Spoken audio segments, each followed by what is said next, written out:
Good day, brothers and sisters. Another day to spend with the Lord.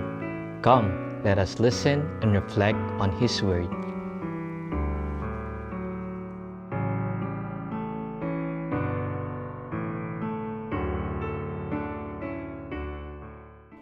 A reading from the Holy Gospel according to St. Luke. On the Sabbath, Jesus went to dine at the home of one of the leading Pharisees, and the people there were observing him carefully. He told a parable to those who had been invited, noticing how they were choosing the places of honor at the table. When you are invited by someone to a wedding banquet, do not recline at table in the place of honor.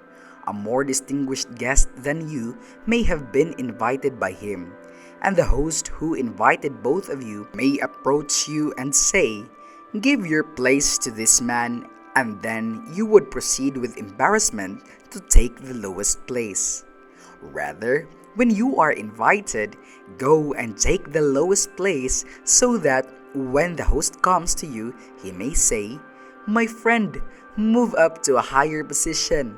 Then you will enjoy the esteem of your companions at the table.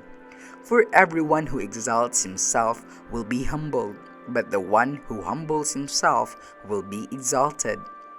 Then he said to the host who invited him, "When you hold a lunch or a dinner, do not invite your friends or your brothers or your relatives or your wealthy neighbors, in case they may invite you back and you have repayment.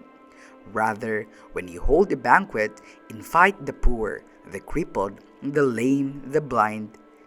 Blessed indeed will you, because of their inability to repay you, for you will be repaid at the resurrection of the righteous." The Gospel of the Lord.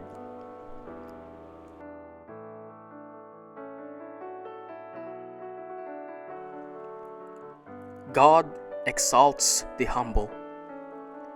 The best way to a man's heart is through his stomach. So goes a familiar proverb. One way to gain friends is to invite people to a meal. In the business world, to gain favor of a client, one treats him or her to a meal in a restaurant and even at home. In the cultural world of Jesus, sharing of resources such as food was a social way of coming to community. It was a custom that if a patron or kinsfolk invited one to a feast, then he must repay by inviting the patron in return. But in his case, God does not expect to be reciprocated. God does not expect a quid pro quo arrangement, "I give you to give me back." In the first place, God owns everything. He is the giver of all gifts and blessings.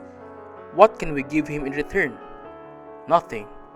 All God asks is a grateful heart and a readiness to share one's blessing with one's fellow human beings without expecting that they return the favor. Jesus says in today's Gospel, "When you hold a lunch or a dinner, do not invite your friends or your brothers or your relatives or your wealthy neighbors, in case they may invite you back and you have repayment." The best repayment comes from the Lord, who rewards in this life and in the next.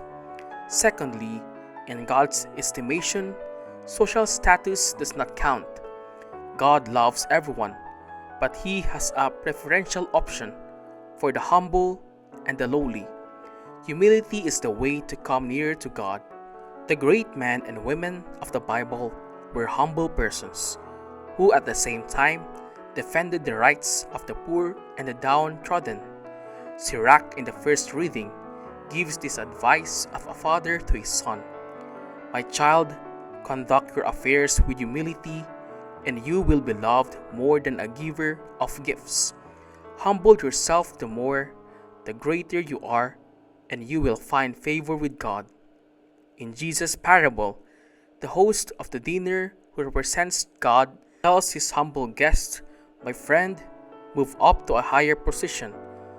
The letter to the Hebrews in the second reading pictures out our ultimate destination as a banquet in the heavenly Jerusalem.